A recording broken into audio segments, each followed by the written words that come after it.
Judith Lecroix, nous allons entrer de plein pied, autant pour moi, dans la troisième partie qui parle des fêtes civiles et journées internationales. Et tu vas, n'est-ce pas, faire, on peut le dire ainsi, le décryptage de la première sous-partie, les fêtes civiles.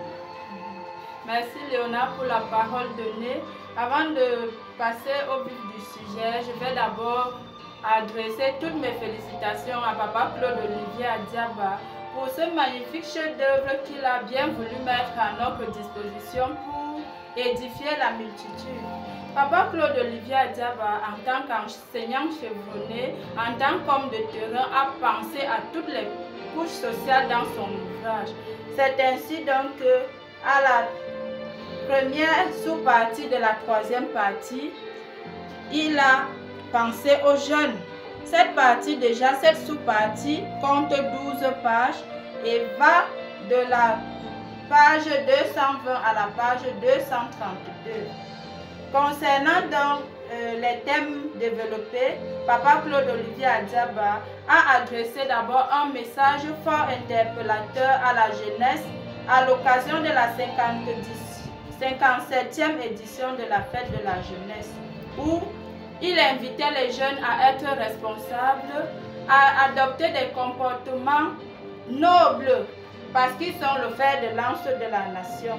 Papa Claude Olivier Adiaba dit, je cite, « Il s'agit d'un thème qui suscite une véritable prise de conscience, un thème qui invite la jeunesse à cultiver le sens de la responsabilité, à sortir de l'incivisme et de tout comportement déviant, afin qu'elle se réapproprie les valeurs morales, citoyennes et socio-culturelles. » À côté de ce thème, à l'occasion des rentrées scolaires année 2022-2023 et 2023-2024, Papa Claude Olivier Adiaba a adressé aux élèves un message pour que ceux-ci ne s'éloignent pas de l'essentiel, pour que ceux-ci utilisent leur temps à bon escient afin que nous puissions atteindre les objectifs fixés en début d'année.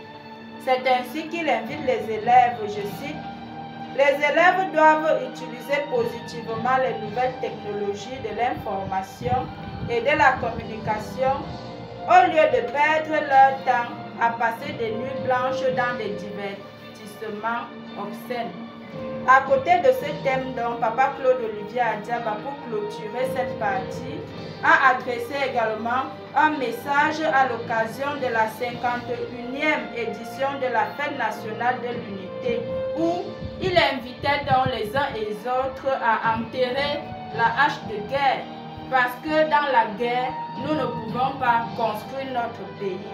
Papa Claude Olivier Adiaba dit, en effet, c'est dans un climat marqué du sceau de l'unité, de la concorde, de la tolérance, de la paix, de la fraternité, de l'harmonie, de la sécurité que les membres d'une famille, d'une communauté et d'une société sont épanouis du fait qu'ils évoluent dans un cadre sain et sécurisé, propice à l'éclosion des potentialités des uns et des autres. Voilà Léonard de façon ramassée ce dont Papa Claude Olivier Adiaba a parlé dans la première sous-partie de la troisième partie de son ouvrage. Merci. Merci Judith.